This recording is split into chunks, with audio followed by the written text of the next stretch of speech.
Fading future, shattered dreams, end of times ain't what it seems. Hello friends, this is Sam Cheney reporting for Weaponized News. Today, September 11, 2025. Thank you for joining us on this Thursday edition of Weaponized News, a very special 24th anniversary of 9/11 edition. We have John Gold on the line, researcher, activist, author of We Were Lied To About 9/11. Another publication, 9/11 Truther, The Fight for Peace, Justice, and Accountability. John did a series of mini interviews for We Were Lied To About 9/11. We'll direct everybody there. His book is free for download for further research, exposing a whole lot that you don't ever hear in the official narrative out there from the media and the government. And we keep banging the drum. John has been at this for a long time, seeking justice for 9/11 victims, the families of the victims, and so on, the victims of all the foreign wars. I mean, there's a lot of victims that have come out, not just from the attacks on that day, the crime that was committed on that day, but also, as we know, from the never-ending war on terror. We're still in the war on terror, for crying out loud, but specifically there in Afghanistan and Iraq, killing millions, and many U.S. soldiers, many Iraqis, Afghanis, and so on and so on. And we still honestly, the 9/11, we'll talk about the 9/11 Commission report, but let's go to this day in history quickly, so I don't leave John hanging on the line very long there. On this day of September 11th in 1783, Benjamin Franklin wrote, "There never was a good war or a bad peace." And I think that everybody should think about that, because it's pretty true, as we're looking to get into wars all around the world here as the world burns. In 1941, on this day, coincidentally enough, construction on the Pentagon began in Arlington County, Virginia, and it was completed on January 15th, 1943. I always wondered, before I looked at, like, the day of 9/11 when it happened, I always wondered, how the hell did they hit the Pentagon? You know what I mean? Supposedly the most secure building in the world there, running our military out of it. I was like, I thought they had missiles pointing every which way, satellites pointing down at it, like ready to defend it from every square inch, but apparently not, right? Also on this day in 1941, Franklin D. Roosevelt orders the U.S. Navy orders them that any access ship found in American waters be shot on sight. So escalating World War II there on this day. In 1977 on this day, the Atari 2600 gaming system came out. Not very political, kind of pop culture-y, but interesting coincidence on 9/11 here now. And then, of course, 9/11 2001. I think I'll read through the violations of our civil liberties for that one. We'll come back to it. On 2012, on this day of September 11th, the U.S. consulate in Benghazi, Libya, is stormed, looted, and burned down, killing 5 people, including the U.S. ambassador. Quite horrific events on 9/11. Major violations of our civil liberties here in America.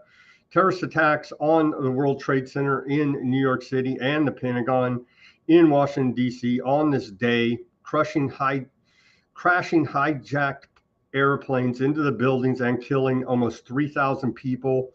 The attack was the worst such disaster in the U.S. since Pearl Harbor on December in 1941. In response to these attacks, we're going with the official story here now, right? In response to the attacks on September 11th, 2001, Congress and President George W. Bush adopted a set of laws and policies that involve massive violations of our civil liberties, Congress passed the Patriot Act on October 26, 2001, which vastly expanded search and seizure powers of the federal authorities and included other provisions that threatened civil liberties. The Bush administration engaged in secret and illegal spying on Americans by the National Security Agency, as was first exposed by the New York Times. In December of 2005, the administration engaged in the torture of suspected terrorists. See the famous torture memo, quite horrific. The two tri-terror suspects, President Bush created military tribunals, which violated a number of due process principles. We keep talking about, hey, you better appreciate due process and call for it and demand it here now, because the government could point the finger at you next and call you a terrorist. That's the point of all this, is they can point their finger at anybody and make any accusation they want, and we can't trust the government. That's why we have due process. The treatment of terror suspects at Guantanamo Bay Detention Center in Cuba violated international human rights standards, and Guantanamo became an international symbol of the indifference of the United States to standards of decency. In a practice known as extraordinary rendition, the CIA kidnapped terror suspects around the world and held them in secret prisons known as black sites. The administration's policies were also enveloped in a massive secrecy campaign engineered largely by then Vice President Dick Cheney, which is probably unprecedented in American history, and a whole lot more we're going to go over right now with John Gold. How you doing today, John, on this 24th anniversary of 9/11? I'm doing the best I can, Sam. How are you? I'm doing all right. It seems like there's tragic events yesterday. There's wars going all around. Feels like the world is on fire right now, honestly.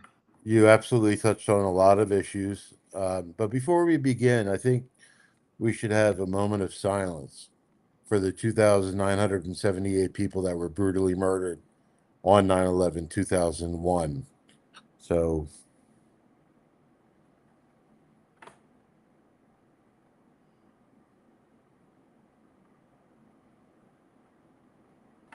all right, that's good. All right, John, you've been at this a long time, an activist. You've faced all the smears, the propaganda, lies against you. Where do you want to start first? You want to go back to the beginning? Because from what I was reading before we came on the air here, a little bit about in your books, you're a Fox News guy before 9/11, right? like a mainstream mainstream kind of guy. After 9/11, I was like most people in the country, where I took part in what Dr. Parenti referred to as the patriotic binge, and Fox News was many young men went and joined the armed forces to avenge the terrorist attacks. The Fox News was the red, whitest, and bluest channel, and I wanted to be as patriotic as possible, so I watched Fox News. As did, I think, the very large majority of Americans. Oh, absolutely. And I remember going down to it was the largest anti-war protest in history for a number of years. It was in February 2003, I believe, in Washington, D.C. And I was making points with my friend about how bad Saddam Hussein was, because I was still somewhat exposed to Fox News. I was still watching them. But if you talked about where do we begin, I like to start at the beginning for me, if it's okay with you, as far as how I got involved in this and so forth. As I said, after 9/11, I took part in the patriotic binge. To me, all Arabs were terrorists, and I wanted to carpet bomb the Middle East and turn it into a parking lot. And I was like that for a little while. And then in January of 2002, Bush and Cheney went to Tom Daschle's office, who was the Senate Majority Leader at the time, and asked him explicitly not to investigate 9/11 at all. And I thought to myself, why would the president and vice president of all people not want to know exactly how and why this happened so as to make sure it could never happen again? And after 9/11, we were told repeatedly that there were no warnings, that nobody had any idea that this could happen, that it was I a remember complete. Bush said nobody would have ever thought that they would fly planes into the buildings, right? Nobody had any idea. It was a surprise attack, a new Pearl Harbor, whatever you want to call it. And then on May 15th, 2002, news of what was called the August 6th PDB, or the August 6th Presidential Daily Briefing, which is a briefing the president gets by a CIA briefer, comes in, tells him what's in the brief, and goes about his business or her business. And we found out that there was talk of hijackings or other types of attacks. In the warning, it talked about buildings in New York City and Washington, D.C. It talked about how there were currently 70 FBI investigations into Al-Qaeda within the United States and so forth. So once I found out that we were being lied to about there was a warning, I was livid. I was absolutely livid, and I was off to the races. You might remember Paul Thompson, who created the complete 9/11 timeline, which was used by many uh, 9/11 activists over the years. The August 6th PDB got him running, and he created this massive timeline. And I got me running, where I wanted to learn about the history of the government as far as criminality goes. And I started looking into the George H.W. Bush administration. I ran Contra because a lot of the same people were part of the George W. Bush administration. Um, and, I basically, I don't know exactly what happened on 9/11 or who was ultimately responsible. That's one thing that's different from me, from most other people who are advocates for 9/11 justice. People think they know exactly what happened that day, but they don't if they're honest with themselves. And so, I forget where I was going with this, but I don't know what happened that day or who was ultimately responsible. So I did everything within my power to try and find out by asking the right questions, writing the right questions, and hopefully getting other people to ask them of the right people. I spent a long time um, trying to use the system to correct this issue that we were being lied to about 9/11, to bring people to justice, to have accountability. And I didn't know at the time that the system does not work. It does not Or work. it does work depending on your Right, perspective. exactly. But yeah, Exactly. If you're part of the oligarchy that runs this country, it works perfectly. But for us, it doesn't work at all. And so, I was off to the races, as I said, and I did so much research and so much reading, and I sent all my articles to this one friend of mine. I feel bad for him because his whole mailbox was filled with but isn't pieces of that how it information. is when you come across a new revelation that really opens up Oh your eyes? yeah. And it's like, wow, you want to tell the whole world. You want to tell the whole world. You want the whole world to get as interested as you are in this, you know. And I always thought that once people saw that we were being lied to, that they'd be in the streets. And that's part of the reason I gave them the money to finish the film 9/11 Press for Truth, which was the story of the Jersey girls and their fight for a 9/11 commission. It was about Paul Thompson and his complete 9/11 timeline. And I thought this documentary could not be avoided by the US media. They could not um, put this forward in a way or spin this in a way that would look bad. They couldn't do that with that documentary. It starred the same women that were media darlings before the 9/11 Commission, during the 9/11 Commission, and then once the 9/11 Commission released their report and the official story was set in stone, the Jersey Girls became persona non grata. But I was talking about the movie 9/11 Press for Truth for the reason that I just thought that if everybody could see it, then they would be in the streets. And not one media outlet in this country covered its release. It was released on September 5th, 2006. Not one media outlet in this country covered it. There were, I think, 4 or 5 movie critics that gave it reviews, and all of them were great reviews. And I honestly believe that they were people standing up, to do what's right. They were trying to in their, their job. Their job was to give people reviews of movies, so they used that power and tried to tell people. But still, it did not get the attention that I thought it would. And so, I think one of the things that we have to do, 9/11 truther is a phrase that I coined back in 2004 on Howard Stern's bulletin board. This guy came to me, sent me a message. He was upset how much he was being attacked, and I tried to give him something inspirational. I said, "You're a 9/11 truther, man. You're doing the right thing."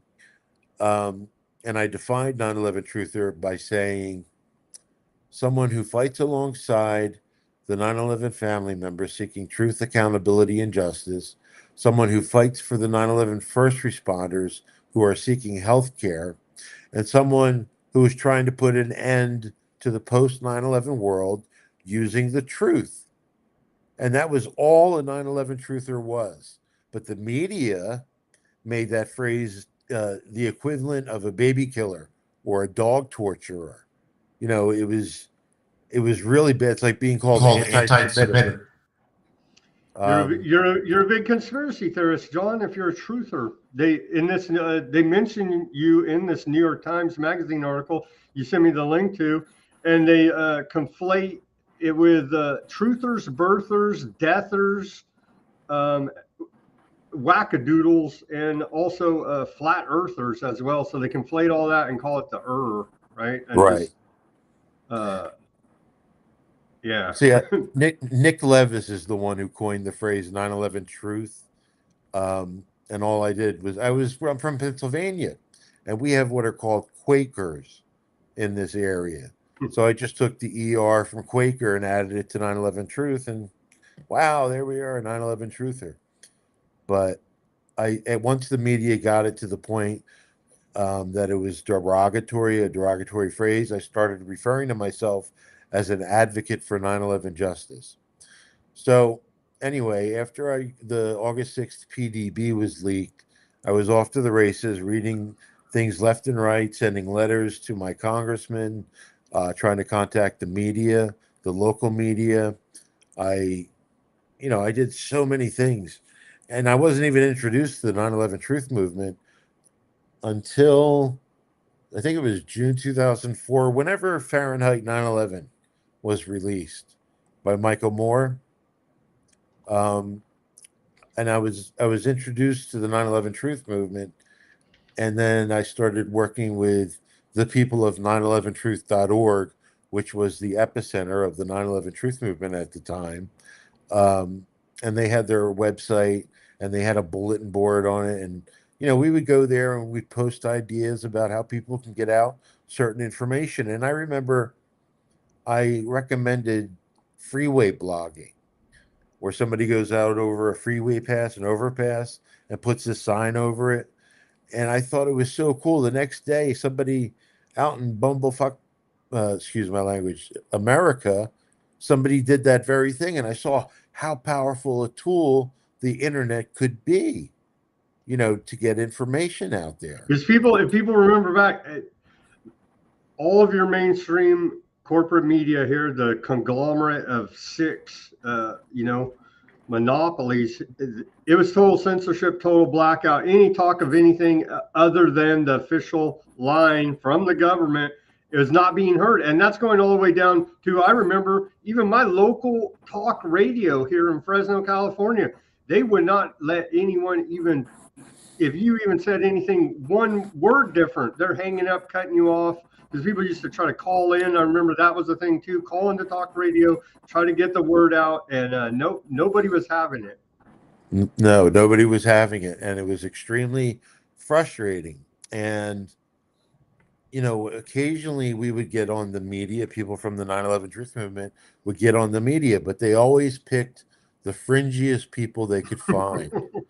You know, like a Morgan Reynolds talking about how the planes were cartoons, and oh my God, so many idiots that just had, they were perfect. Alex Jones was the perfect go-to for the media to try and paint us in a crazy bad light. And he was all for it because it expanded his business. There's something out there called the conspiracy theory industry, and they will put forward anything just to sell money. And I was never about making money. I spent thousands and thousands of my own dollars on this cause and never made And a time dime. and countless time, effort, and Oh, energy as well. countless hours. I mean, I devoted my life to this, and I still do what I can today, in spite of my or despite my physical limitations. Um, This is the first interview I've done in a while. Is there anything specific about 9/11 that you want to talk about? Well, what were we? There's a lot of stuff, but like, how do we even organize what all we were lied to about in some kind of coherent fashion? Well, three there were three big lies. First off, the no warnings lie was a massive lie. There was information all throughout the government that was pointing to what was going to happen. Um, and okay, let's talk about the NSA, the National Security Agency. The 9/11 Commission was mandated to give a full and complete accounting of the 9/11 attacks, and they barely looked at the NSA. And the NSA had information of the two alleged hijackers in San Diego, that they were in the United States, and Because now we know, due to Snowden leaks, the NSA is scooping up all electronic communication metadata, and so anybody and everybody that's communicating electronically, they have it somewhere and can find exact and bullseye down to the quote terrorists or whoever. well, the 9/11 Commission ignored the NSA basically. So I tried to bring attention to the NSA, and I spoke to Thomas Drake, who was an NSA whistleblower, and he told me that Dick Cheney had a back channel to the NSA prior to 9/11, after 9/11, and he now thinks that Cheney was being fed information about the hijackers. Well, he's a very credible individual. He was a higher up at the NSA. He's been in New York Times. He's been reported on. I think. That's this idea of parallel construction, What do you mean by that? where there's like your regular NSA, and then like you're saying, like this kind of secret, shadowy in the also running right alongside it with feeding Dick Cheney information, and whoever else was involved in the Yeah, operation. they were giving information to Dick Cheney.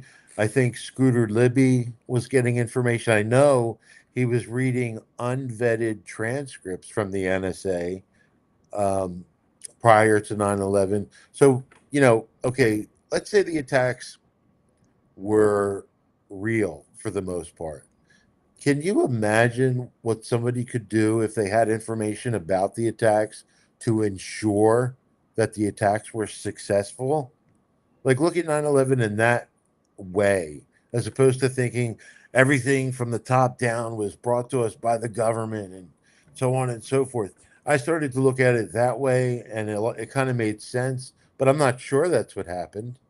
There's plenty of reasons to think that elements within our government um, initiated the attacks. Like, for instance, when the George W. Bush administration came into office, at their very first principals meeting, 10 days after the inauguration, topic A at the meeting was to find a way to go into Iraq.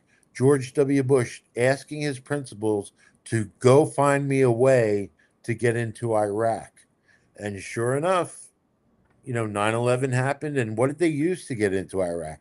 They used 9/11.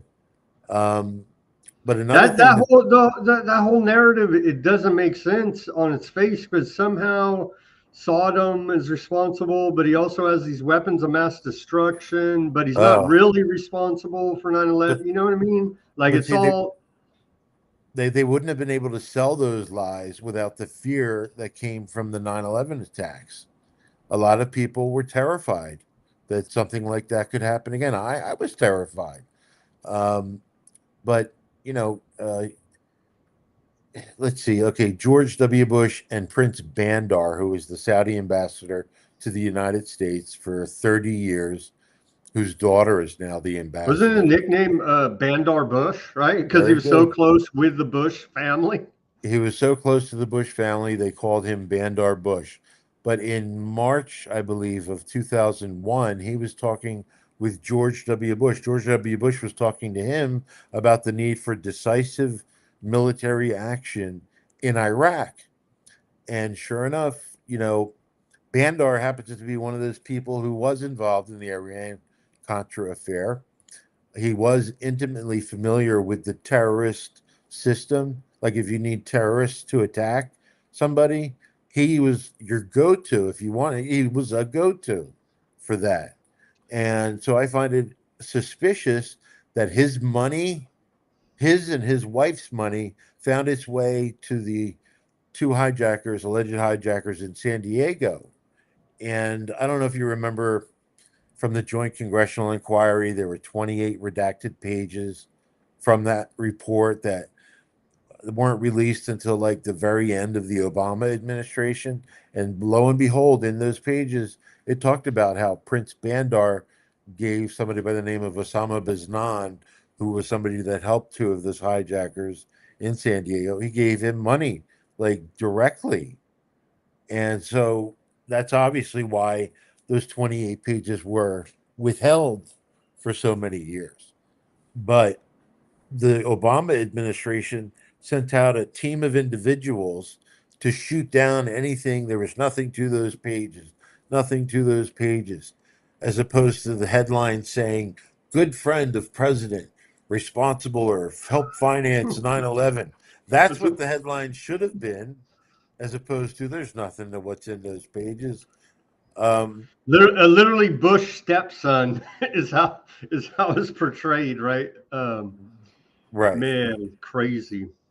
Um, Another thing that Bush did as soon as he came into office was to tell the different alphabet agencies to back off the Saudis and the Bin Ladens. And I talked to Senator Bob Graham, who was co-chair of the Joint Congressional Inquiry. It's another interview that's in my book, about this. And he said if it was true, there would be a very serious allegation or a very serious charge that should be looked into. And it happened. John O'Neill, who famously died on 9/11, who was part of the FBI, he complained about it.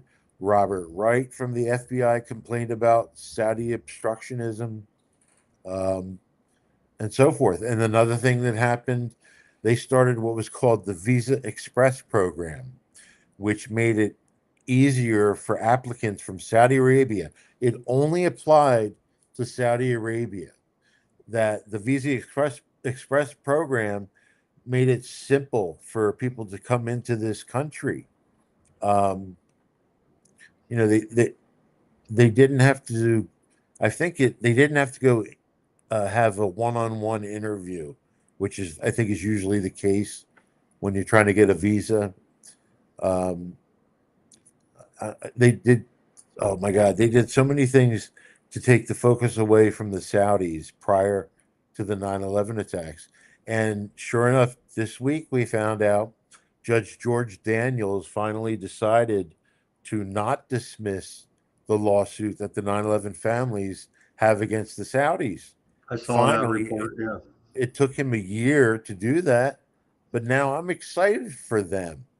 Not that Saudi Arabia is the end all be all answer of 9/11. It's not. It couldn't be. But somebody at least maybe possibly give some small bit of remedy to the families. Yeah. Yeah, well, I mean, they've been seeking truth, accountability, and justice for 24 years, and they're owed that. What do you think? What do you Guantanamo. think about Israel involvement in this? A lot of people say Israel's involved in it as well. I've researched that a lot. You know the phrase that they said they were there to document the event. I put a lot of time into The thinking special about art team, right, was setting up an right. art exhibit in the one of the Twin Tower buildings, That story I'm not too familiar with. and I'm familiar it with. looks like they were actually spies, but who Well, knows? there You know, was there was spying in the United States by the Israelis, the Israeli art students. Um, a lot of them were in the vicinity of some of the hijackers in Florida. But okay, Israel or those people said they were there to document the event, and I started to think maybe document the event is like us saying we were there to take pictures of what was happening. They were foreigners. Is that the way they would say?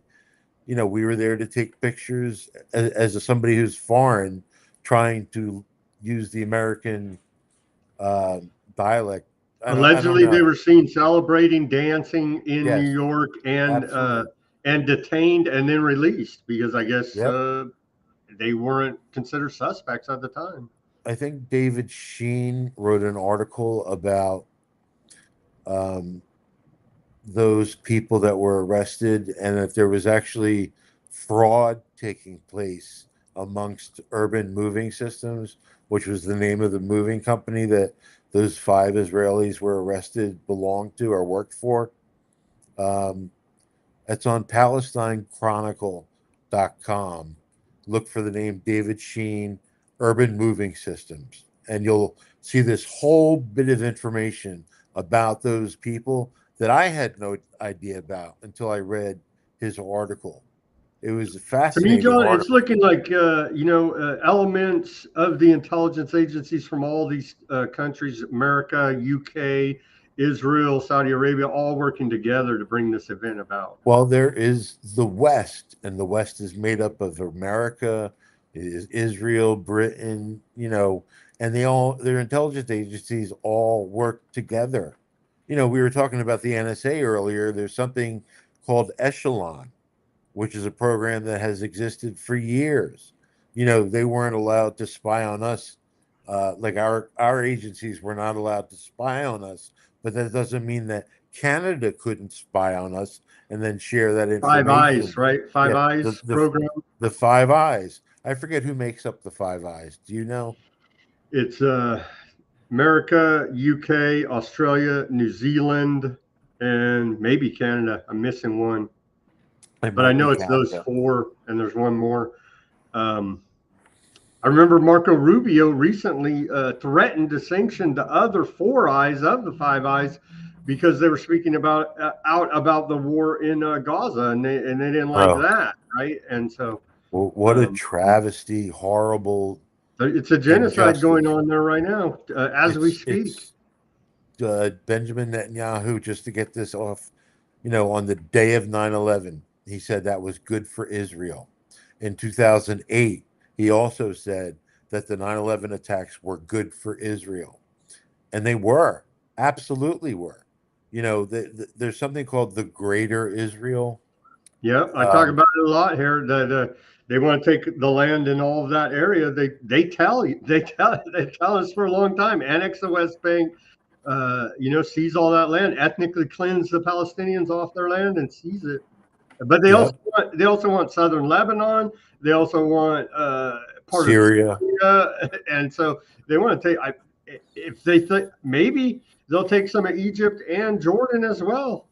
Well, I know that the Arab states or Arab nations are really starting to get nervous about what's going on. After the most recent attack on Qatar, Yep, now they're saying, "Wait a absolutely. minute, you guys are getting way crazy." Yes, Uh, they are. They're really like, if this was any other time in history, if nukes didn't exist, we'd be in an absolute all full out war in a world, the world war, but nukes do exist and Israel has them. And so is Benjamin Netanyahu crazy enough to use a nuke? They Absolutely. say the Samson option, if they feel like all is lost, they'll just blow the whole place up. Yeah. Well, they would never allow themselves to be arrested or charged, brought to jail. They would never allow that. They would take everybody out with them and wouldn't blink twice. Um, but Israel has a lot of fingers in the pie in America. We have the APAC, obviously, that owns most of Congress. I don't want to say, okay, they don't own Congress. There's a number of entities that each have a share of Congress. Any industry you could put the word big in front of, big pharma, big defense, big oil. They all have their ownership of Congress in one way or another. Um, so Israel doesn't completely control Congress, No, but but they got a very powerful lobby, and the APAC specifically doesn't register as a foreign agent. right. Is the main issue that people have that They've been needs having to that be issue. addressed. Huh? They I forget what they were called before they were called APAC, but I think in the 60s there were people trying to get them to register as a foreign entity. I Mm-hmm. forget, and they wouldn't do it. I forget what happened. I think JFK was assassinated. I don't remember. Um, but yeah, I mean, there's so many things to talk about regarding Israel. It upsets me because I was born Jewish. I had a bar mitzvah, and I've talked about this before in a number of So times. you don't naturally want to kill all Palestinians and call them all Hamas terrorists? I thought No, I thought that was inherent to being Jewish, John. nope. It is. That's what Netanyahu says. I know. He basically says that. It's He crazy. says he represents all of the Jewish people, Hmm. and he does not. It's He's really not. the Zionist ideology. I think that's Yeah, it is the the driving Zionist. force. It is the Zionist ideology, which believes there should be a Jewish state. But Zionism, when you look through the history of it, originally, I think Zionism stemmed from there was a Russian czar, Alexander. I can't remember off the top of my head. I wrote about it, and I have a Substack. If you go to Substack and look for "We Were Lied to About 911," you could find it. But yeah, there's a whole post about the history of Zionism, and like the Jews were mistreated, I think, in Russia, so they were trying to find a safe land for them to live, and that was the birth pang of Zionism. But it turned into something completely different. You know, the Israel became no different than Nazi Germany, essentially, with what they're doing to the Palestinians. I can't see it any other way, and I Well, think it's they're a Jewish supremacy outfit now. well, I don't adhere to it. I don't believe in it. I think they're wrong, and they don't represent me. And I'm not religious. I don't consider myself to be religious. I was born Jewish. My grandfather loved Passover holiday, so as far as that goes, I say I'm Jewish, but I'm not religious. But anyway, yeah. As I said earlier, after 9/11, I wanted to carpet bomb the Middle East. One thing I learned is that there's something called collective punishment, and it's a war crime. It's when you hold somebody's family, friends, neighborhood, county, city, state accountable for the actions of a few. We did that with 9/11.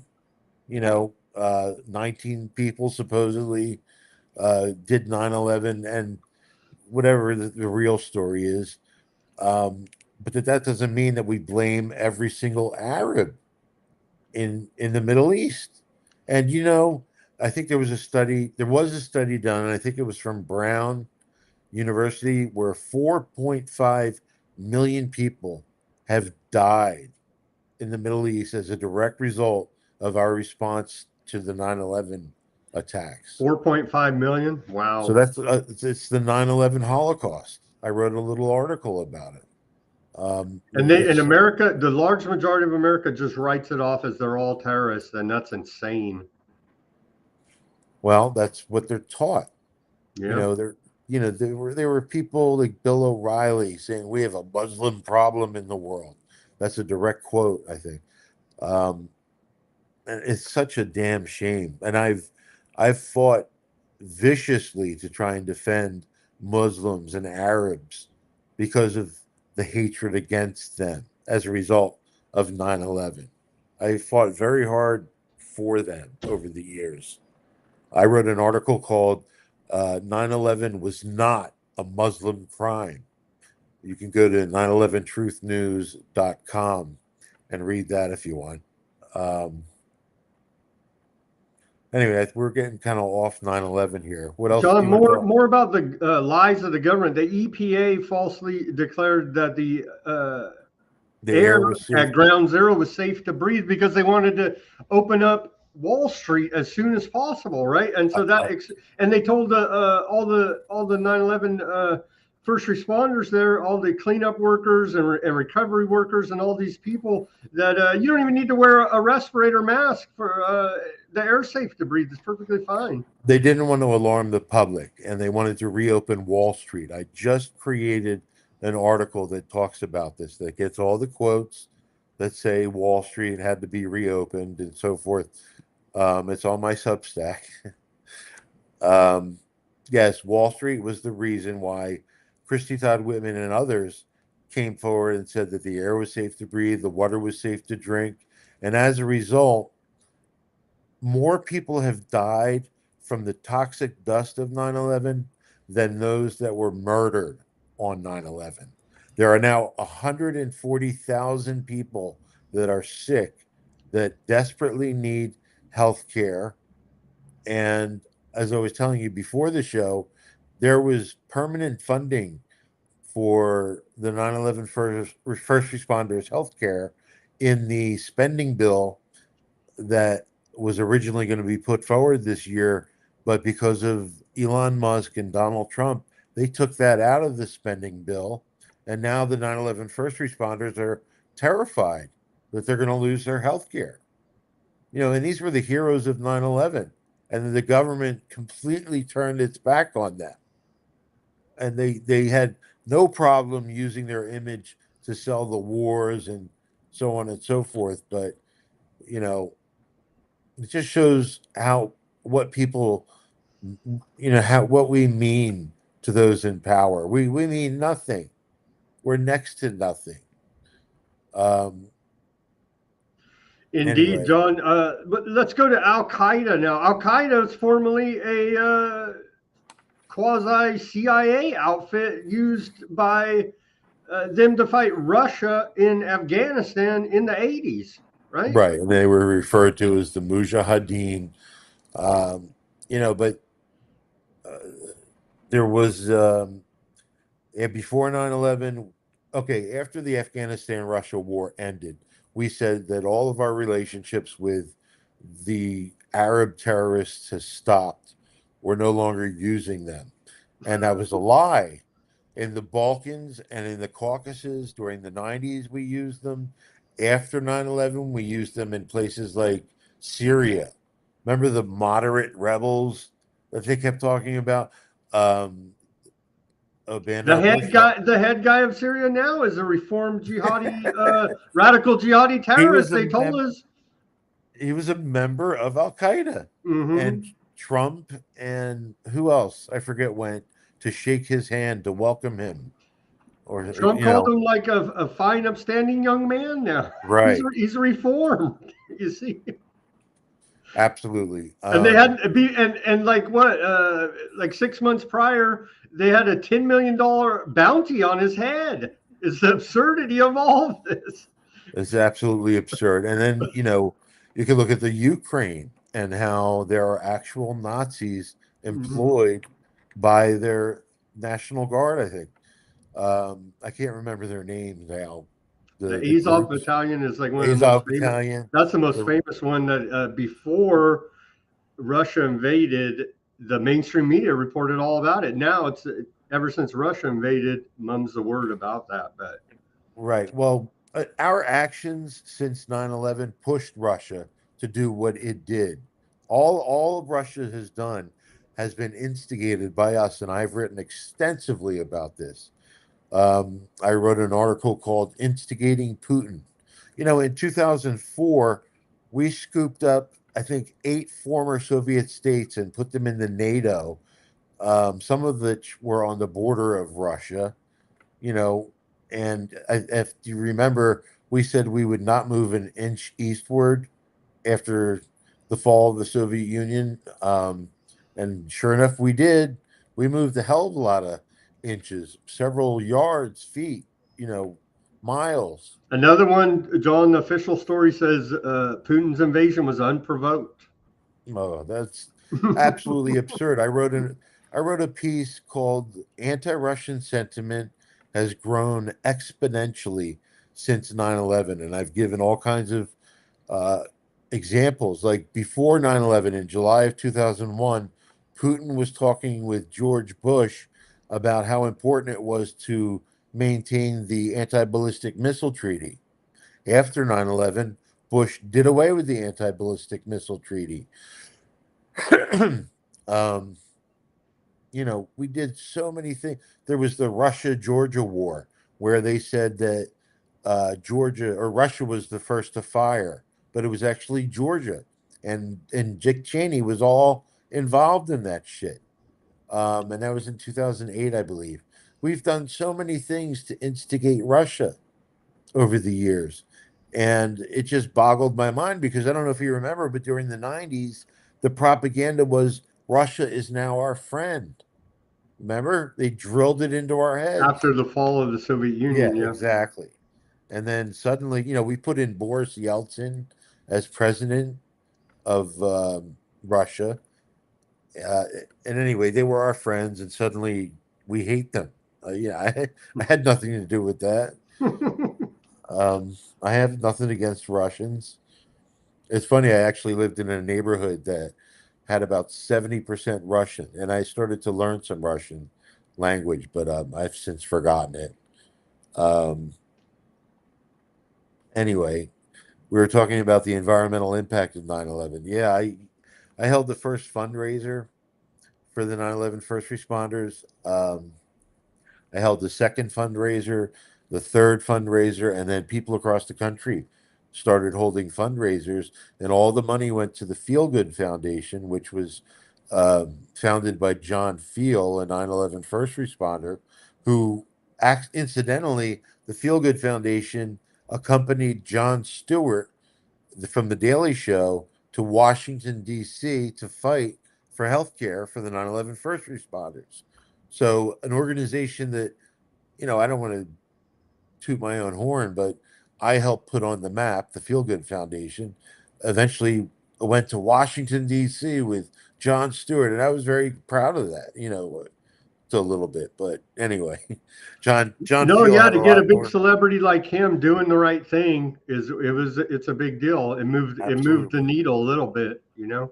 But he won't touch, 9/11 truth or advocacy for 9/11 justice. It's a damn shame because people like him with his voice, Hmm. we needed that. And I had begged for years for A-lister celebrities to get together, hold a press conference, and just say one sentence. We support the 9/11 family members seeking truth, accountability, and justice. And then just walk away from the microphone and then leave it at that. But hold this big press conference. And that never happened. Once they would start putting theories forward and stuff, then they could start to debunk it and it wouldn't have meant anything. But I just, that was a pipe dream of mine at one point, but never happened. That is a Um, good wish to have, but yeah, I believe many people at that time, when it mattered a lot more, in a timely manner, they weighed the cost for their own career, how it's going to hurt them absolutely. socially, and so on and so on. And said, I don't want to be demonized as a 9/11 truth or conspiracy theory. I'm just mum the word. It's Well, Bill. there were a few celebrities that spoke out, people like Willie Nelson, Heather Thomas, Rosie O'Donnell, and each time one of them did so, they were attacked. The media machine got together and attacked them. So all that scared the crap out of other celebrities into doing what they were doing. So I don't, that's why I said I wanted a group of celebrities to get Sure, together. It's a lot harder to attack a group of people than it is an individual. Um, sure. so anyway, with regard to the to 9/11, I want to say to people that I firmly believe that Philip Zelikow, the executive director of the 9/11 Commission, is the smoking gun of 9/11. Is the Zelikow and the 9/11 Commission were the smoking gun of 9/11. You can't debunk that, what Zelikow did during the 9/11 Commission. Uh, it's just, you know, the Bush administration, they vetted each and every chapter of the report. They had final edits on the report. It was supposed to be a nonpartisan or bipartisan or independent 9/11 commission, and it was anything but. It was puppeteered by the Bush administration. Philip Zelikow was taking direction from Karl Rove, the White House, the deputy White House chief of staff at the time, um, and the 9/11 Commission was absolutely corrupt and compromised. The families put forward all these questions, hundreds of well-researched questions for the 9/11 Commission to answer, and they only touched on 30% of their questions. Um, if you go to the 9/11 Family Steering Committee website, they have a list of their unanswered questions. That was a group of 12 family members that got together to form the 9/11 Family Steering Committee, which monitored the 9/11 Commission, which talked or worked with the staffers of the 9/11 Commission, and so forth. They were the ones who brought some whistleblowers forward that were being ignored by the 9/11 Commission. The 9/11 Commission was ignoring them, and so the families would bring them out so that they would talk to them. Um, anyway, I do believe that, you know, I would love it if the people started pushing Philip Zelikow, because he is so fucking corrupt. In order to convince people that, we need a new investigation, that we were lied to about 9/11, that the document that was sold to the world as the definitive account of 9/11, and I'm referring to the 9/11 report, was anything but.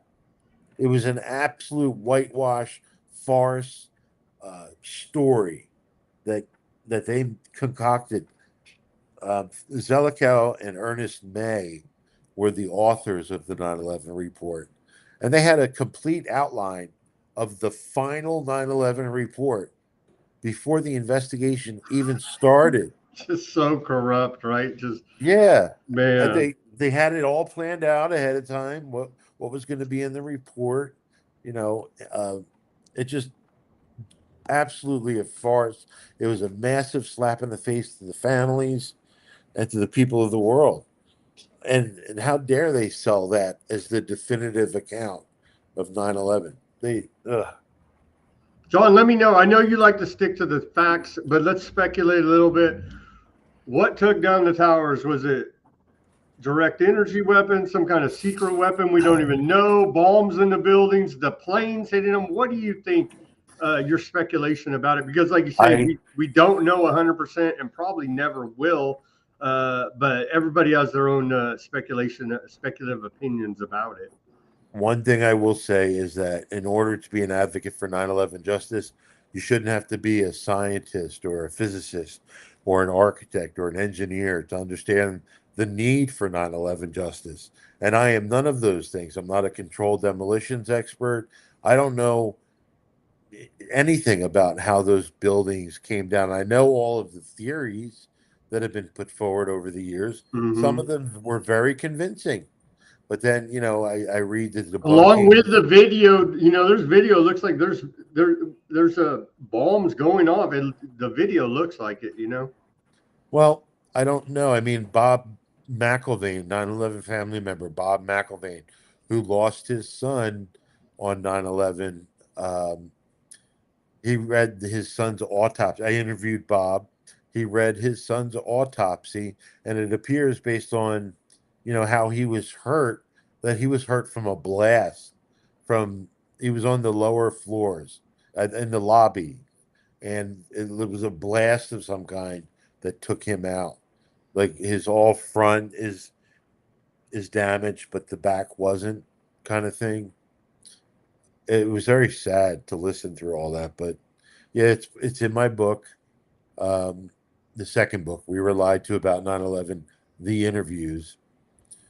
Um, the first book I wrote because I always thought that I was going to write this when everything was said and done, but that didn't look like it was going to happen anytime soon.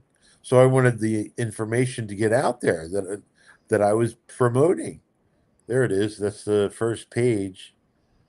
Um, Cindy Sheehan, the Gold Star mother who lost her son in the Iraq War, wrote the foreword to that book.